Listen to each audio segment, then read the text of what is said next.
Hey, it's Cable here from One-to-One Fitness, and today I want to teach you a little bit more about nutrition. Today we're going to talk to you a little bit about how our body uses energy and how we can use our body's own efficiency mechanisms to lose weight. Because let me ask you, would you rather be chained to a treadmill and have to do hours and hours of exercise per day, or would you rather like to eat more and eat more often in an effort to lose all the weight you want? I suspect most of you are going to choose option number two.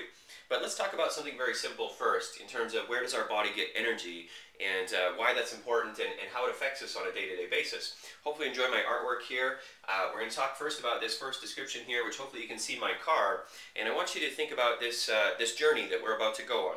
Being in Western Canada here, out in Alberta, let's assume that you and I are going to get in a car and we're going to drive from Western Canada over to Toronto in sort of kind of the middle to the eastern part of Canada.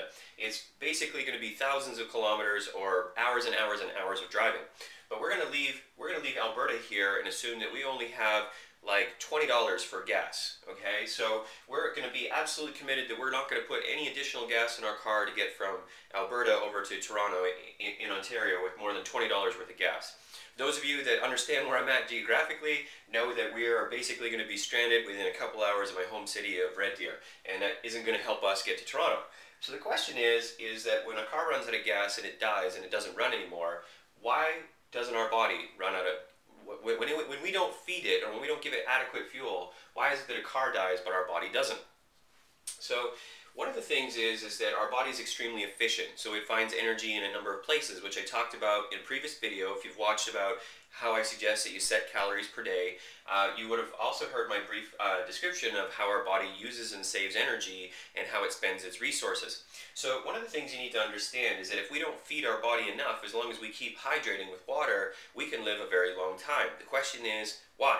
Well, the body starts to break itself down. It looks at things that are non-essential and starts to save energy accordingly. So one of those things is the immune system, okay? So we see the prevalence of disease on the rise astronomically. Our immune system, basically, if we're not fighting anything at the time, it says, let's save some energy and make a few less white blood cells because we don't totally need them because we're fine, we're healthy. Okay, but then when we get sick, of course, our immune system is weaker and it can't fight those things off. Now, the other interesting thing is that it takes a certain amount of energy to maintain our body each day. I'm sure that's entirely obvious for you. Most people don't realize to maintain 1 pound of body fat on our body every 24 hours costs our body 1 calorie. Okay, so like the Tic Tac that you might have consumed this morning would be enough to preserve or maintain 1 pound of body fat in the next 24 hours. By comparison, maintaining 1 pound of muscle requires 50 times as much energy. So if your body wants to save energy on a day-to-day basis, it makes a lot more sense for it to break down muscle mass and get rid of it, which is why we don't see people walking around with tons of muscle unless they actually work out and eat accordingly to make that happen. So think of your ultramarathon runners and the triathletes. They're typically very thin, very lean looking bodies because their body has basically eliminated as much muscle as possible to keep the bare minimum of what they need to perform in their sport. And this is highly efficient for them because they can conserve a whole pile of energy. So this is the first thing you need to understand, and one of the reasons that obesity has been on the rise so dramatically in the last 20 years.